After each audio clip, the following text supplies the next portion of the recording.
oil, spices, just mix it a little bit, and then we add everything in, the tomatoes with cut the peppers. Okay. Today's guest is a communication skills expert and NLP coach and trainer who helps people navigate life's difficult conversations. Liz Becker founded the National Association of Divorce Professionals and spent 2 decades mastering the art of dealing with emotionally charged situations. We'll be making Moroccan fish, a perfectly balanced dish that nurtures your mind, body, and soul. Please welcome the insightful and inspiring Liz Becker. Welcome. Thank you for having me. Of course, it's my pleasure, and I want to welcome you with champagne. Yay. What Thursday doesn't start with champagne here. That will help. Oh, our water. That will help us going, and I'm always excited for some bubbles. Never gonna say no to some champagne. Yes, me too. And actually, champagne is, I just discovered, has much less sugar than wine. I didn't know that. So champagne has 1.5 and wine, red and white, has 3-4 grams sugar. Oh, wow. That was clean. Way to start. That was a clean cut. Woohoo! And as my last guest taught me, we have to do this. We have to put some bubbles on our neck. It's the French way of welcoming champagne. Oh, Cheers to you, and thank you so much for Thank being you so here. much. I'm really excited for our time today together. Cheers. Thank you everyone for watching. What a great way to start The day. the lunch. The lunch is coming Preparation. up. Here. And Liz, we are making the Moroccan fish. Why did you choose this dish? So I chose this dish when you mentioned to me to pick something that means something to me or that I love. Well, first of all, I love this dish because it has history for me. Okay. I am Ashkenaz Jewish, so my ancestors are from Poland and Russia, and my ex-husband is Israeli, Moroccan. So of course, There you go. when we first started dating, the first thing I had to learn was how to make Moroccan fish for Friday night dinner. And it's something that I just adopted and that my son loves as well. It's something that's been in our family that I make every Shabbat, and it's a special dish, and I think it just brings a lot of warmth. Absolutely, I agree. It's such a comforting, delicious meal that I think everyone loves that dish. I've had it millions of times, but believe it or not, I've never made it myself. So we're gonna do it today together. But before we start, I want to ask, why are you so passionate about your communication profession, and how did you get into this path? Oh wow, that's a loaded question. Well, how long do we have? 2 hours? We No, have an hour for the whole thing, but I know you could handle it. I'm sure you guys want to, go have some lunch too while you're watching this. So I'll try to keep it short. But pretty much, I've been teaching communication skills for about almost 2 decades now. And when I started because I wanted to make sure that I made a difference to families that were going through divorce. So I started with a coaching practice, dealing with the co-parents and how they can communicate more effectively. And then I realized pretty early on, there's a bigger problem here. And the bigger problem was that all the professionals that were helping them, they weren't communicating well with their clients. They weren't communicating with each other. And there were so many problems that were happening that made it even harder for the families, especially for the kids in the homes. So that's when I decided to take it to the next level. And I founded an association called National Association of Divorce Professionals, because I wanted to make a much bigger impact. I knew if I could take one professional that's dealing with a lot of different clients, then we're going to be making a much powerful change to the process for the family. So did that. That's how I got into that world of divorce world. Now I also taught NLP, neuro-linguistic programming. That is such an interesting topic for me, NLP. Explain a little bit, dive deeper into what exactly NLP is. So NLP is neuro-linguistic programming. It's a behavioral methodology that pretty much gives you the framework of thought process It also helps you state the connection between neurological processes, linguistics, how you're communicating verbally and non-verbally, and also understanding your programming, the programming that's going on in your mind, and that is sort of this autoplay.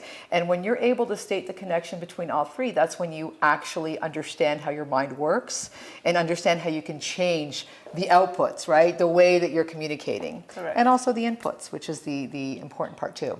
And do you think there is part in NLP that is kind of manipulative?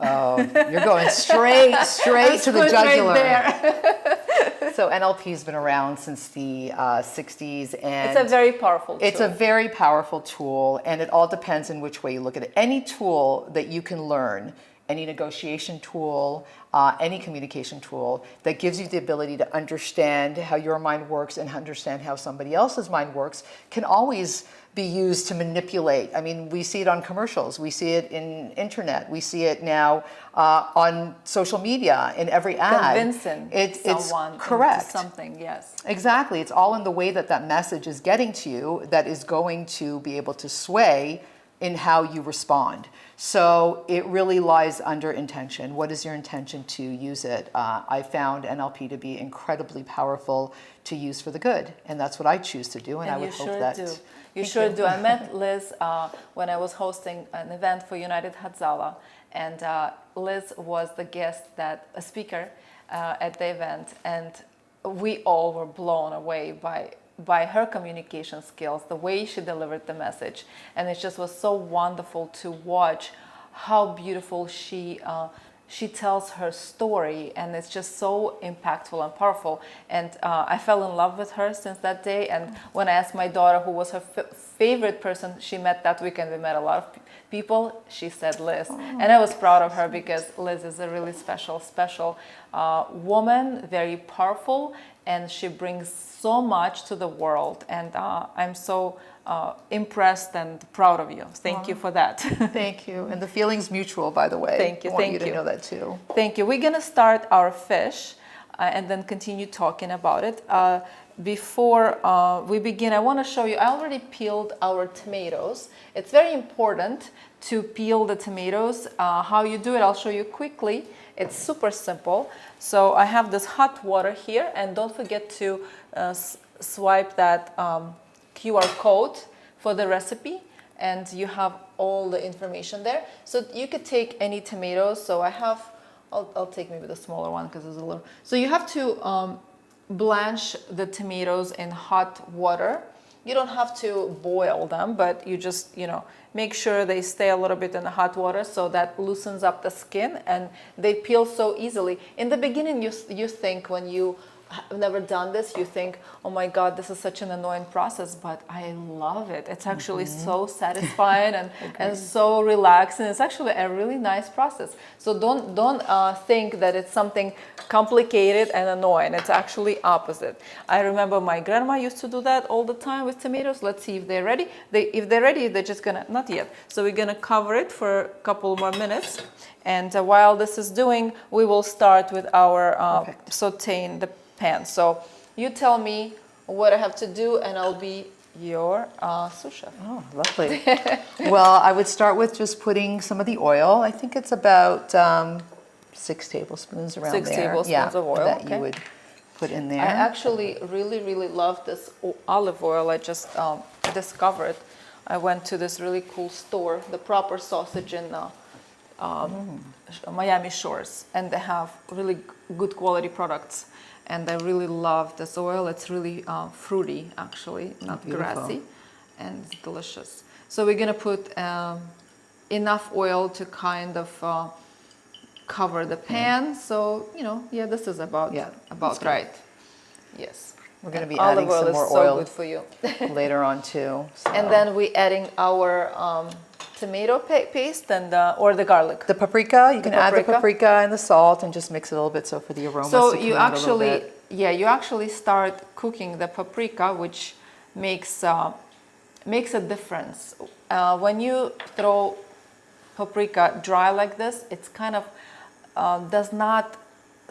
it kind of stays clumpy almost. You need to create that flavor, and when you cook it in the oil, it just does its magic. I never like just throwing paprika into liquid. It doesn't absorb and doesn't create the flavor. So always cook it, and it's a great way to do that. And then we put salt. Yep. A little bit of salt. We'll adjust salt Exactly. later. Always adjust it by taste. And we cook that. Yeah, cook it for just a little bit, just for the aromas to come out. It smells. Do you smell this olive oil? Isn't it delicious? The olive oil itself. And you're right, it's a little bit fruity. Like It's so fruity. It's so good. It's going to be really delicious with the fish. I thought this particular type of olive oil is great. For sure. Yes, so it looks so beautiful. The colors are nice. That's why that sauce is super rich and special. Beautiful. Okay. So I think now we could put the tomato paste, and once Tell we me how mix much. that around a little bit. Yeah, that's about good. About 2 tablespoons. Right. Yeah, This is about 2 good. tablespoons. You have all the measurements there in the recipe. Perfect. It smells already so good without even doing anything. And you can add the water too. You know, we can add the tomatoes in, and the water and the garlic. Okay, Basically, we'll do the tomatoes first. Yeah. And then we'll adjust water because it has a lot of liquid. Yeah. So this took me really, I have probably 12 tomatoes here, but the Campari ones, the smaller ones, and a couple of large tomatoes as well. So it took me 5 minutes to peel it. It's really, really easy. So here we go. It has a lot of liquid, and let me show you now. I think it must be good. Yeah, it's already peeling on its own. So the skin, as you see, just peels so easily. Isn't it beautiful? It's a little hot, but I can handle it. Yeah, it's so therapeutic. And I'm not going to waste this. I'm going to cut it into the sauce, and we can continue. Perfect. These tomatoes, I also love using different types of tomatoes. Heirloom tomatoes are so nice and really kind of meaty. So I love them, and they're not too acidic. That's another thing I love about tomatoes. And peeling the skin just is better for you, and it's just definitely you don't want that skin on your teeth when you're eating this delicious sauce. Yeah. All right, here pretty, super pretty. Fantastic. Yeah, I think that there's a lot of liquid, so we probably won't have to add really that's any why I water didn't to want to it. add any water. So I'm just going to put this here, not to be on our way. And do you think we want to cover it? We can cover. We have to add the pepper, the red pepper, and the jalapeno, and the garlic. Let's do that.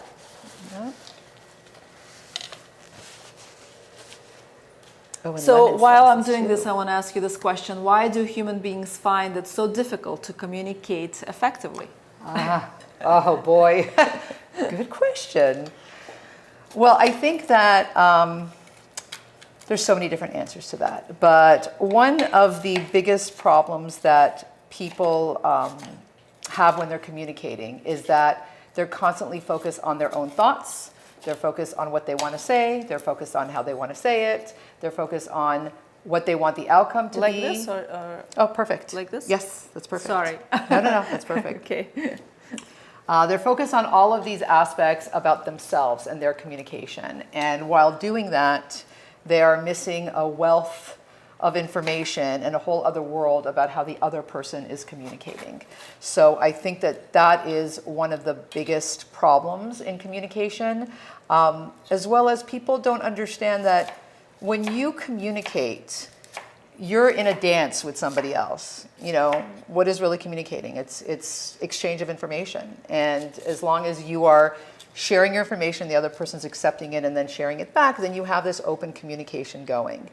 And the biggest problem is that when there's a moment where there's no longer that open communication, so it could start off very mildly that someone may disagree with you, and it doesn't have to be a huge war, you're ignoring the signs.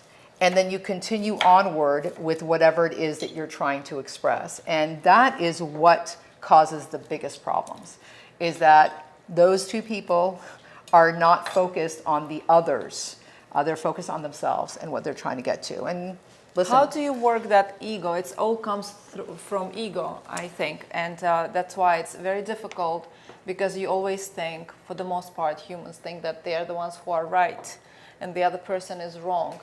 How do we find that ego to stop overpowering yourself, and how do we really see that? And because it's a lot of times it's very difficult, right?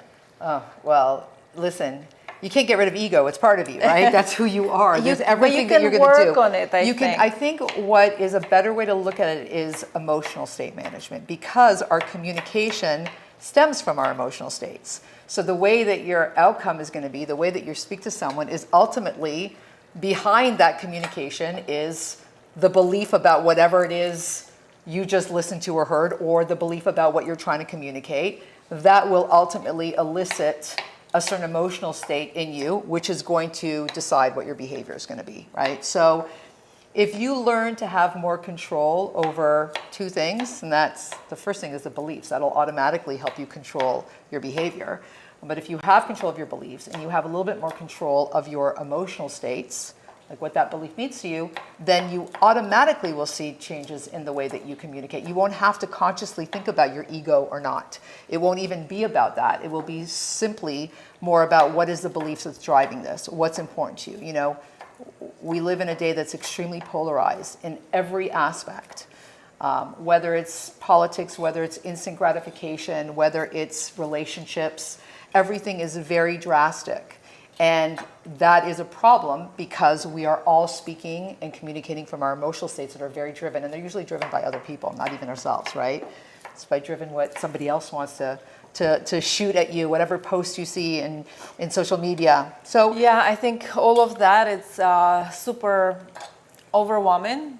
Everything comes from so many angles that we lose our own consciousness about things, and when we try to gain that back, I think that will help us to start communicating better with others. Absolutely. You know, I like doing something, it's like a quick fix that it's reverse. Rather than focusing so much on what the problem is and what the belief is and what you're feeling at that moment, focus on how you would want to be feeling about this at the moment.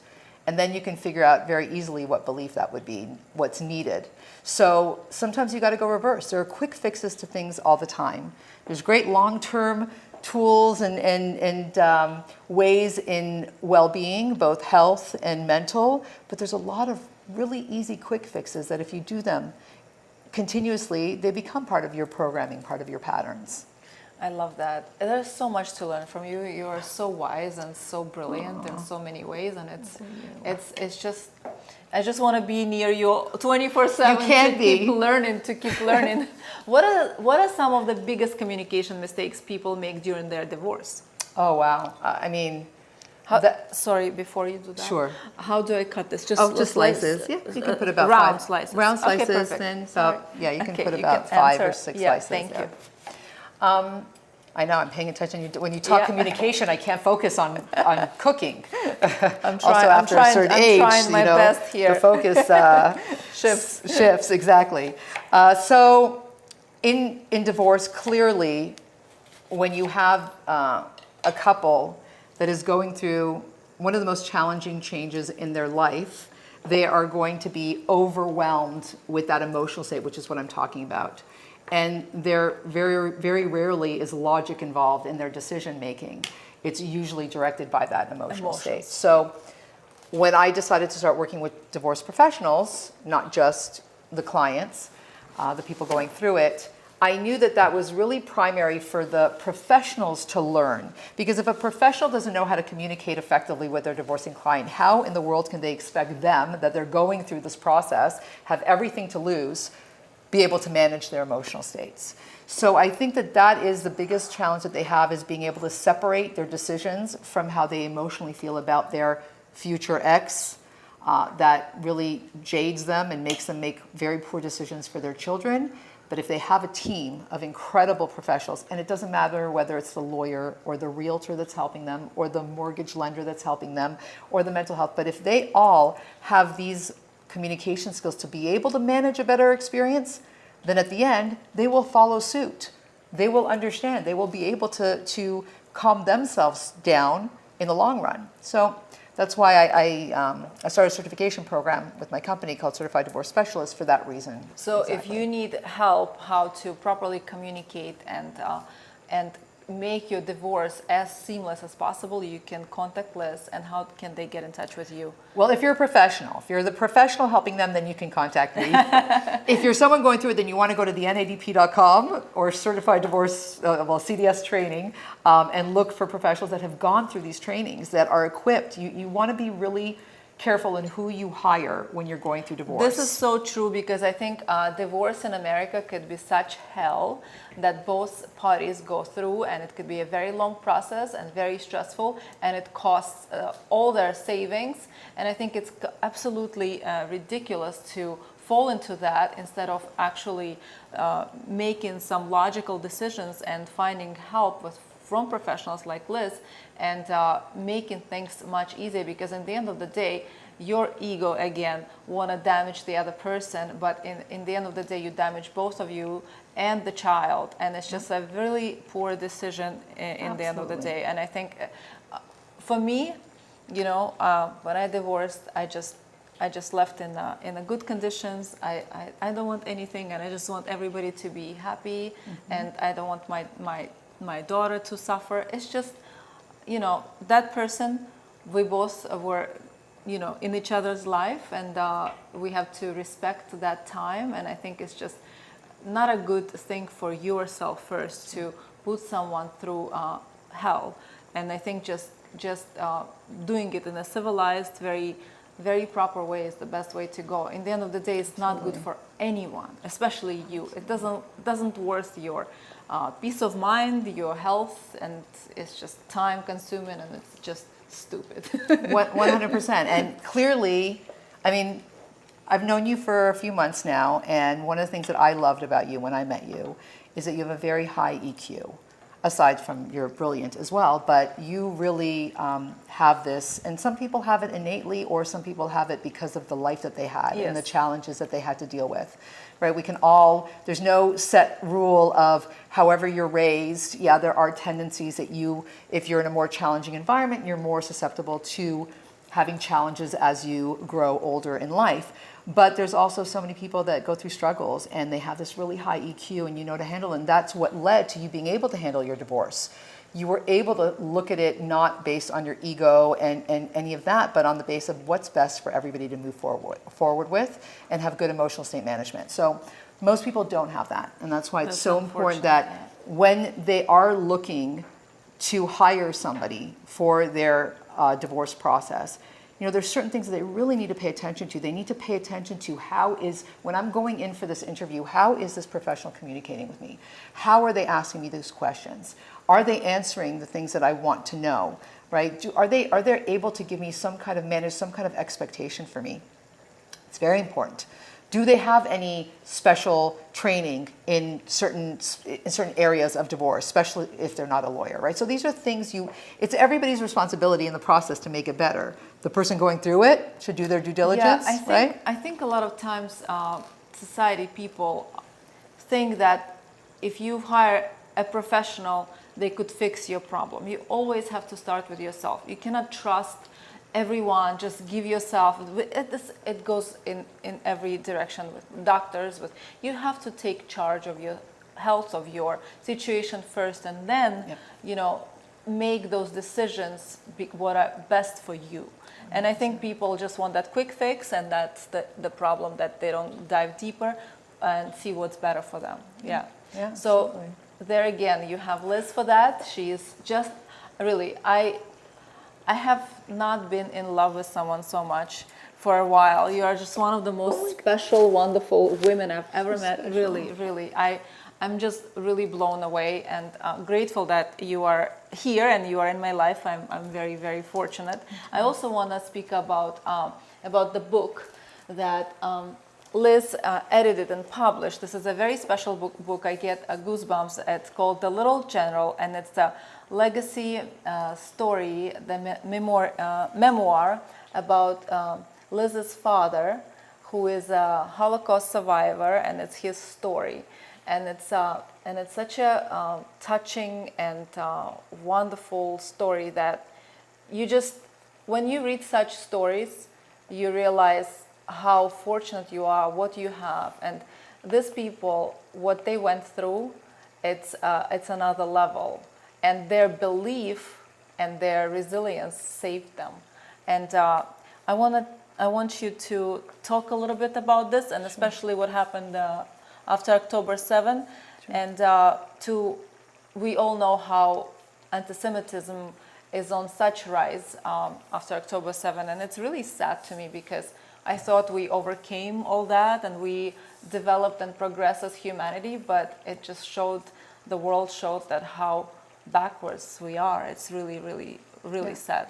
Yeah, it's that's transferring from like the professional to my personal life, which we're all of our history is involved in who you are, exactly. And my father was a Holocaust survivor. He survived, he was a partisan, which was the resistance that lived in the woods. And they fought the Nazis and tried to save as many Jews as possible. So he was part of the partisans. And when he came to the country, to the United States, he wrote this manuscript, and it was in really poor English and language, but over the years, since I was a child, I wanted to edit it and publish it, and went through a certain period, amazing. You know, every different, when I was a teenager, I tried, and then when I was in my 20s, I tried, and then 30s. What teenager tries to fix and edit their father's book? That's a special type of teenager. It was so important to be able to share, because it was such a powerful story. And finally, and I would start, and then I just would get taken away in my 30s, married, child, life, business. It was a long process for you. It took years and years and years, decades. Yeah. And but it was worth waiting. Oh my gosh, it was so worth waiting. And then on October 7th, if there are any viewers that don't know, that was one of the worst days in Jewish history and Israel history since the Holocaust, where you had Hamas come in with also some Gazan citizens, and they attacked Israel, kibbutzes, and a music festival, the Nova Music Festival, and they murdered and raped and slaughtered about 1,200 Israelis, and which led to the war right now. And what was most shocking about October 7th was October 8th, and was the way that the world responded to it. Somehow felt like it gave all these opened up to the hate of people that maybe were hiding their anti-Semitism, and give them a platform to be able to talk about it, spew about it. I mean, what Kanye just came out with a song that is just absolutely incredible, that you don't see any. I cannot believe that guy. It's just it's insane. Is not even arrested. No, it's insane that insane. Nobody even responds about it. So anyway, not to get too deep into it, but I knew once this was happening that there was no way I could keep quiet anymore. As hard as I was working in my professional life, I needed to dedicate time for some advocacy work. And so I did publish my father's book, and then I went to Poland and I retraced my father's footsteps. Had an extremely emotional, enlightening, fulfilling trip. And then I took it further. Serendipitously, I connected with two incredible young men, Noy Leib and Max Long. They're both IDF reservists. And we just co-founded a nonprofit called Strong Voices for Israel. And for us, because I had to do something with my communication skills, right? I'm like, this is what I do for 20 years. How do I take my expertise? Let me bring it into something so important for you and for the world. Exactly. Like, how do everybody has their own gift, like how you would bring your talent to the world to help. And so I was trying to figure out, and it really was serendipitous that I connected with Noy. And what we're doing is we are taking very powerful stories of IDF reservists, of second-generation Holocaust descendants, of October 7th survivors, and we are bringing them to non-Jewish allied communities. We've been working very closely with evangelical churches now. We bring them to also Christian high schools and universities, and it's been just incredible. Wonderful. And knowing that I'm able to help them share their stories better is where I get my satisfaction in doing this. So. That's a wonderful thing, and pretty it. And you just came back from Capital, right? And, yes. Oh my gosh, it was amazing. How was that? It was incredible. It was I was part of Israel Advocacy Day. It was hosted by ACLI, the American Christian Leaders for Israel, and also Eagles Wings Ministries and CAM, Combating Anti-Semitism Movement.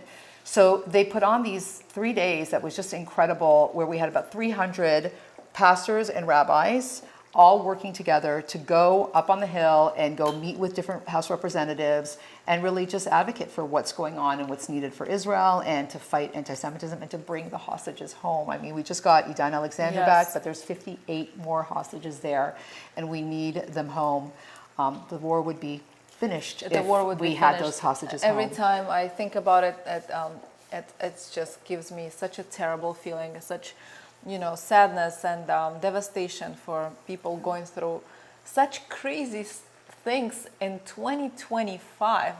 What is wrong with the world? Yeah. Where do we live? We have everything to be happy and enjoy. There is enough everything in the world, but there is still, for some reason, such wars that makes zero sense.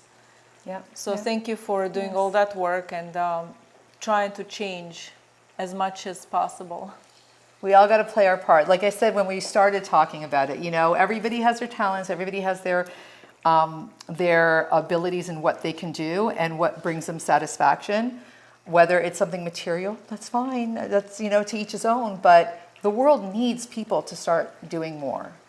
Really, the world needs it. You can see that everybody complains about what's going on in the world, but it's because they need us to step up and start doing more. And I'm very blessed to be around a lot of incredible people that are doing that every day. So it's just also inspirational. Of course, it's very inspiring to see that in fruition, right? And do you still do coaching for NLP as well? So I do some coaching for private clients, a few when I have some time for it. Right. I don't know where do you find time to do so many different things. I know. And that are very time consuming, and it's a lot of brain work and it's a lot of writing involved, and that is very time consuming. Yeah, it's hard when you have a passion for something. It's hard when you see someone suffering and you know that you can just help with just a few changes. It's hard not to do it. So I do try. On the most part, I'm working with my company NADP and the CDS training. We just launched the CDS program. What I mentioned, the Certified Divorce Specialist training is for legal, financial, mental health, and real estate professionals. And it just gives them a really great understanding on how to communicate more effectively and a holistic understanding of the whole process. Because, most realtors or mortgage lenders or mental health therapists don't know all the different ways someone can get divorced. They don't know all the different aspects of the implications. They just know their own lane, and that's the biggest problem. So we teach them that, and I'm really excited because I'm originally from Toronto. I don't know if you knew that. I didn't know that. I was born and raised in Toronto, so I am a Canadian as well as American. I have quite a few Canadian friends. Yes.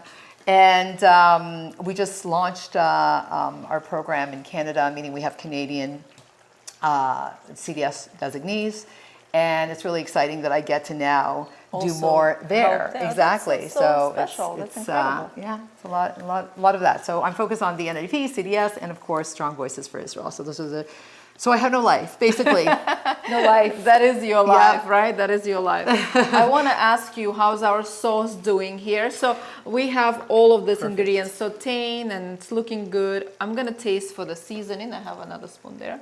Yes. Oh, the garlic. Did we put in? Yes, you put in the garlic. Okay. The garlic is there. I need some salt. Perfect. As you know, I'm salty. Yes. Girl. I like more salt. Yeah. It looks great. It looks really good. So that's enough. Yeah.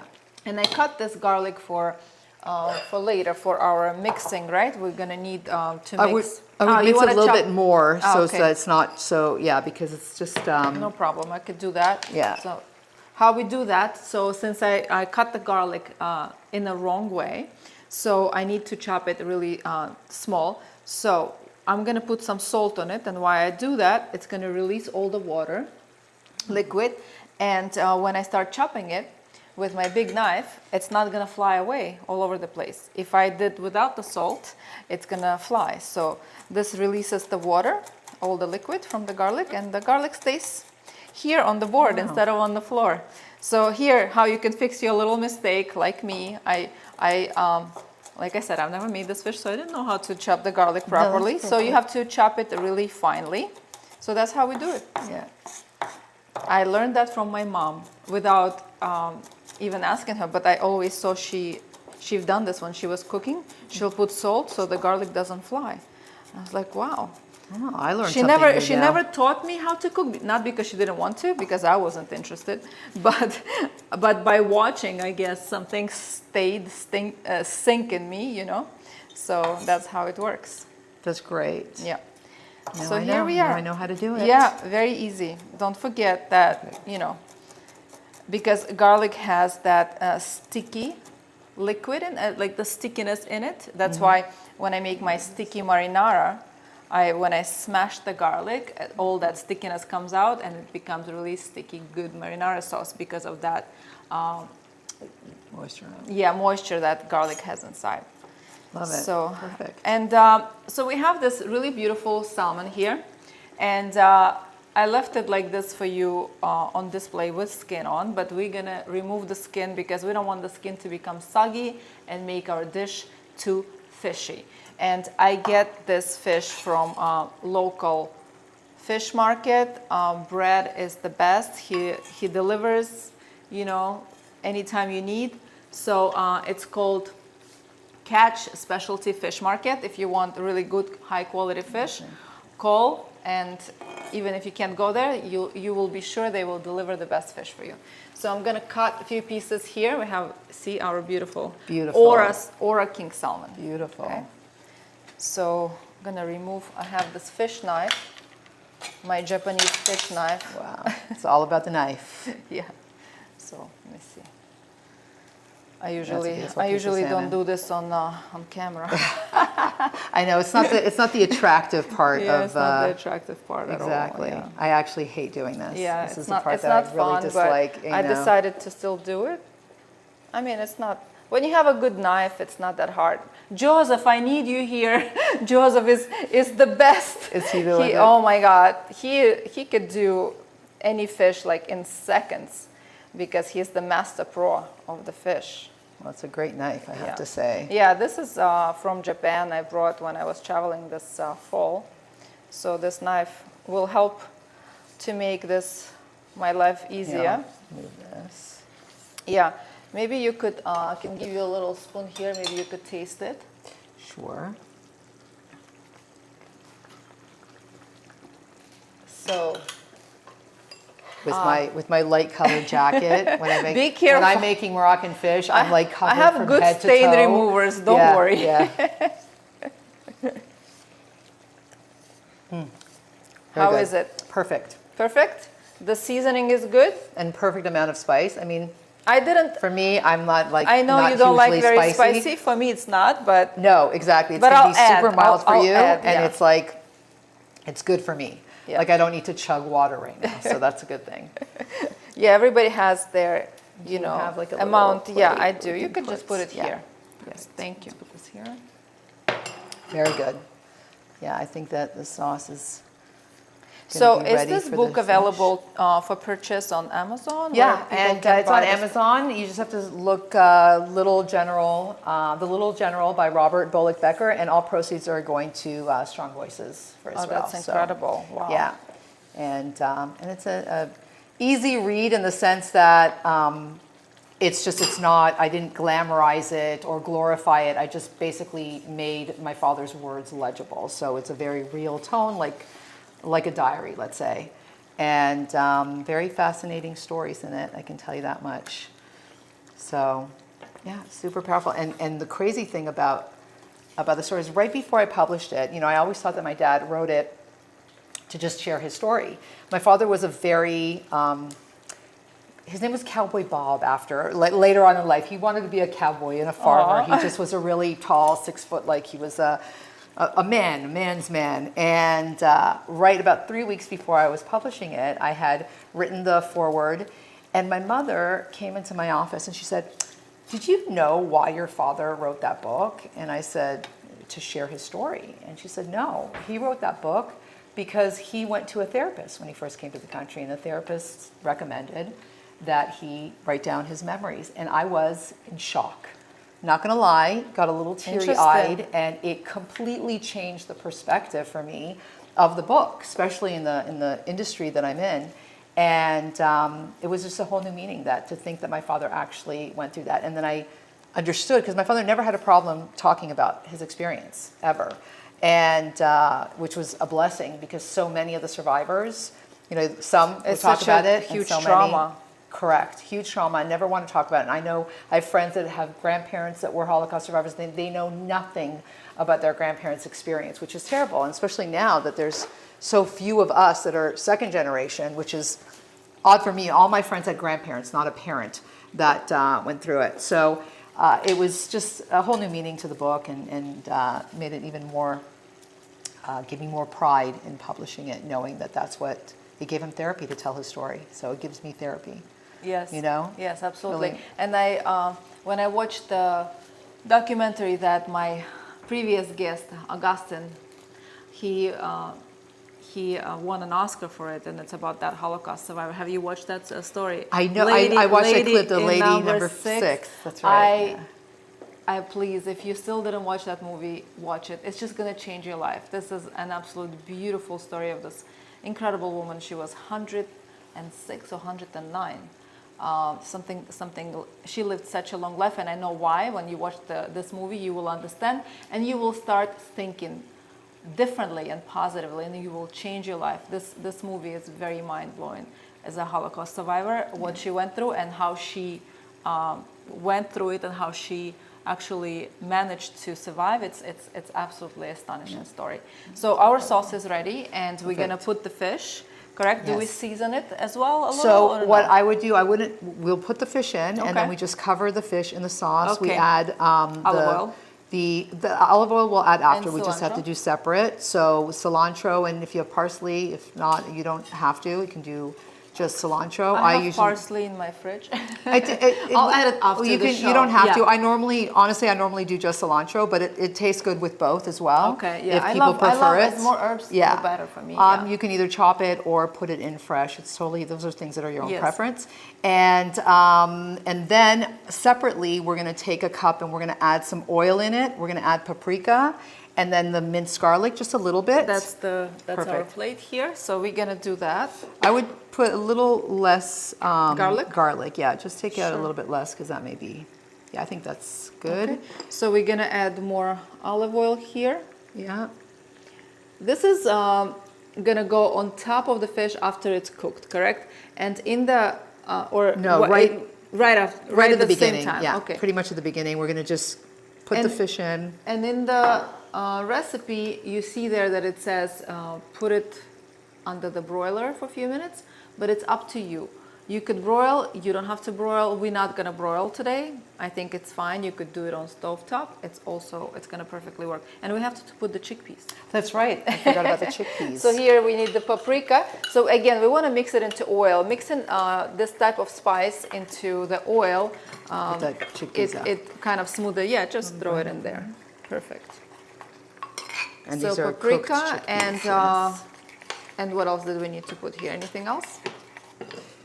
No. Oh, the paprika, the oil, and the... Yeah. Okay, so you're going to leave that at the side right now, and then we're going to add our fish. Smells incredible here. It's all this aromatic spices and the peppery, all the peppery flavors from 3 different types of peppers: the paprika, the red bell pepper, the jalapeno. It's all really flavorful. Yeah, We're just gonna cover with the sauce. Everything. Just dip it. Yeah. Just put as much fish as fits. Exactly. The more the better. What I like to do is because it has a little bit of sauce, we have to cover it. Yeah. Yep. There is the cover. For about 5 minutes. Do you still need water here? No, I don't definitely think so, not. No.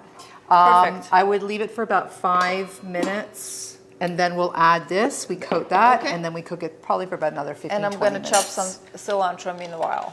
Oh yeah, we have to add the cilantro in now as well too.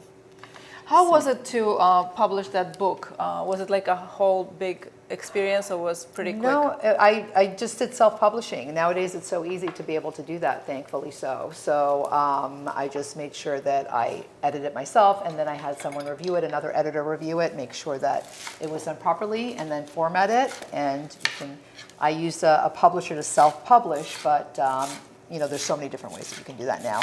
And if you hosted your dream dinner party, who would be your guest and what would you cook?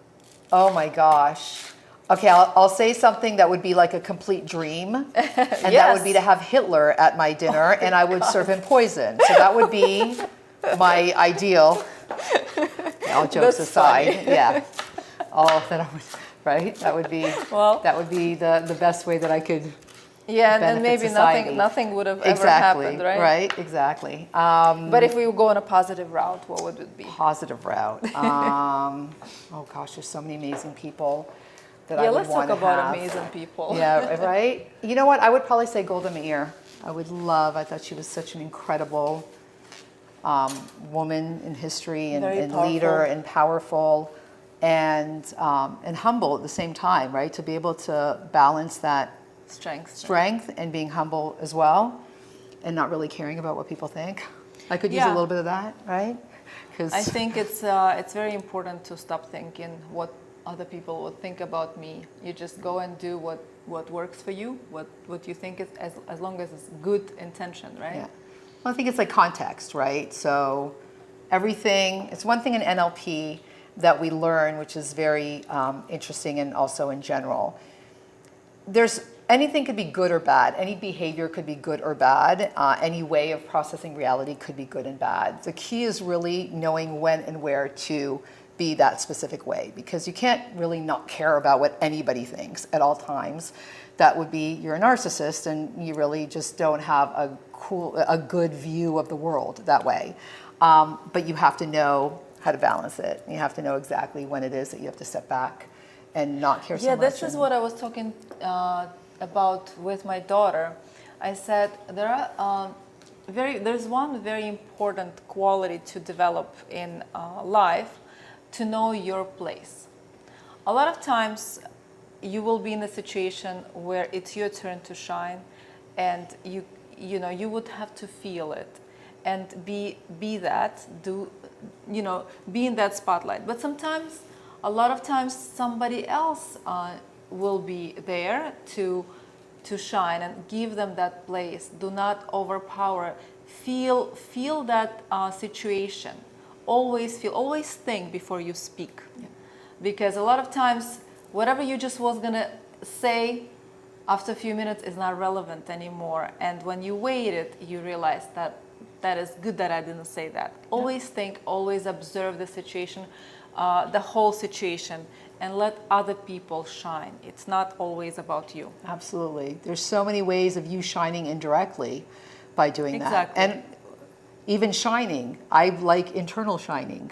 To me, that's the best kind of shine, because that will come from the inside out. The shine on the outside, which with this world, it's all about the shine on the outside, you get lost. And it's just fake shine. It's not a real shine, right? For me, the best thing for me when I have situations like this, I love learning from other people, and I just love listening.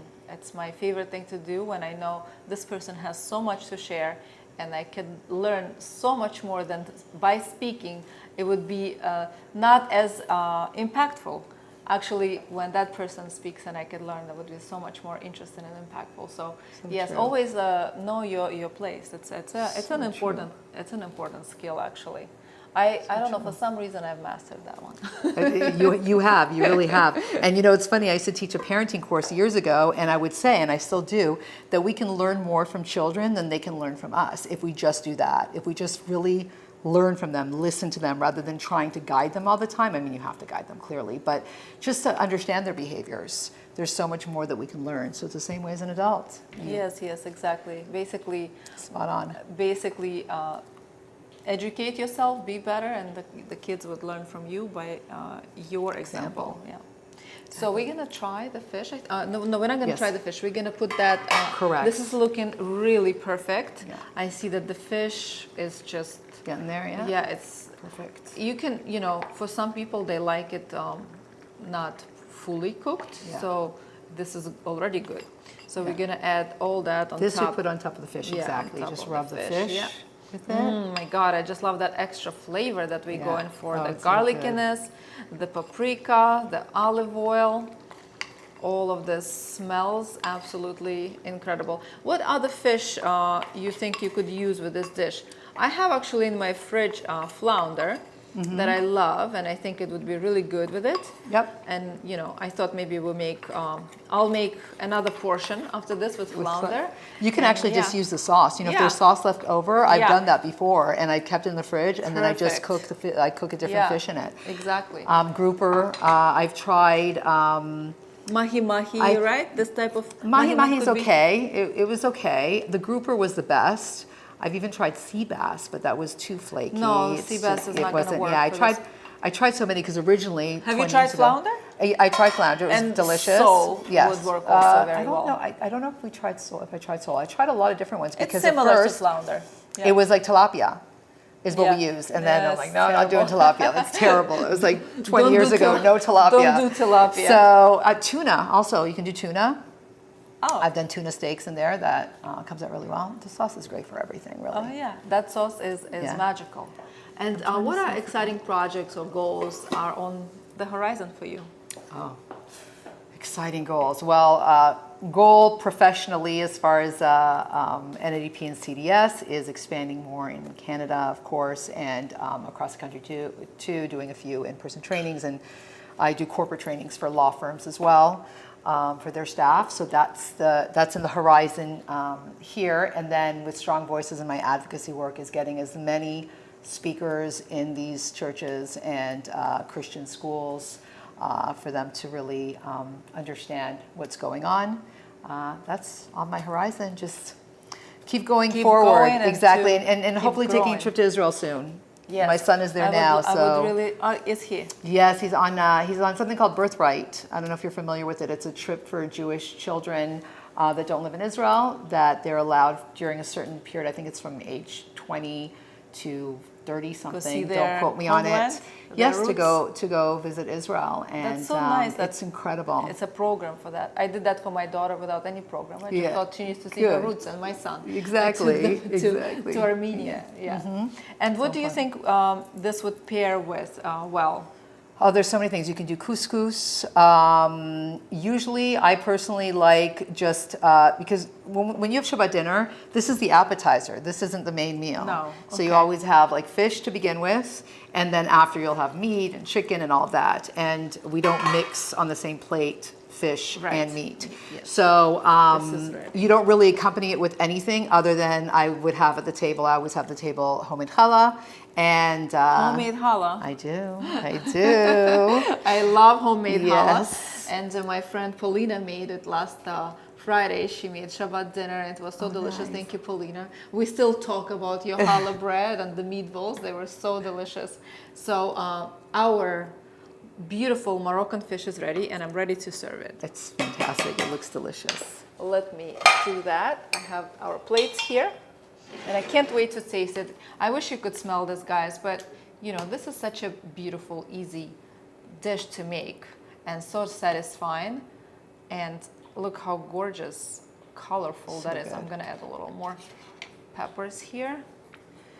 And if anybody's going to cook this dish, you can also add cilantro while you're cooking the sauce, and then add some fresh on top as On well. top, So it yeah. depends how much you like the flavor. This way, you'll actually notice the flavor a lot more than Yes. when it's cooked inside I the whole always time. like, and I'm gonna put just tiny bit of more olive oil. I think Michi, This is Keto not for Kitchen diet. to go, Michelle would appreciate that olive oil in here. So let's taste it Oh my gosh, here. it looks delicious. I'm not gonna make a second plate. We'll just No, try one's it enough. together. Look how gorgeous this is. I feel like when you share pasta or something. Yeah, what is something like that. Yeah. Okay. Wow. Delicious. So, so, so good. So flavorful. It's so much, and I love the lemon in there. Yeah, the lemon. Don't forget the lemon gives such a beautiful Wow, that's touch. delicious. It's delicious. And it's so fluffy. And I was going to say that depending on how you like your fish, you can easily leave it there for another like 15 minutes or so covered to have the well done fish. I like it like this. I like it too. nice and light and fluffy. So if you don't want to you. your fish to overcook, you actually don't cover it. Yeah. Now remove the cover and leave it away. Otherwise, it's just gonna steam inside. Right. So that's one thing. And also the herbs would turn brown, and I like my herbs really fresh. So never cover it back when it's completely cooked. And can I have some challah? Oh my gosh, yes, yes. I had to make you my challah. I mean, come on. As much as I would love to do this on the show, it's this uses your champagne. Yeah, exactly. Hold on, let's do that. I love it. So Liz bakes challah every Friday, but she was so gracious. She knew how much I want some challah, so she baked last night and brought this beautiful challah. And isn't it the best thing to actually? I mean, I'm just gonna go rip for this it and just dip in that sauce. Exactly, that's the way to do it. That's what I'm gonna do. That's the it. exact way to do it. Now we're talking. That's the way to do it. Oh, we're not talking anymore. Wow.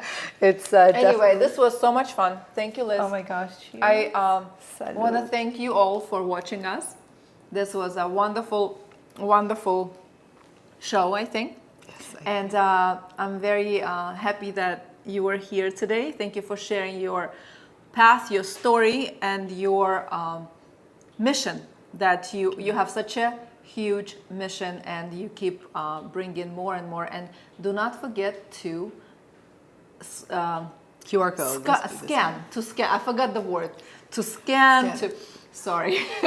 You know what? This challah bread, That's it. I laced knocked it. me off my feet. So yeah, scan that QR code and get that recipe and cook and let us know how you like it. Cheers to all of you, and to us, thank you again for watching, and we'll see you next Thursday. Cheers. Cheers. I love this challah.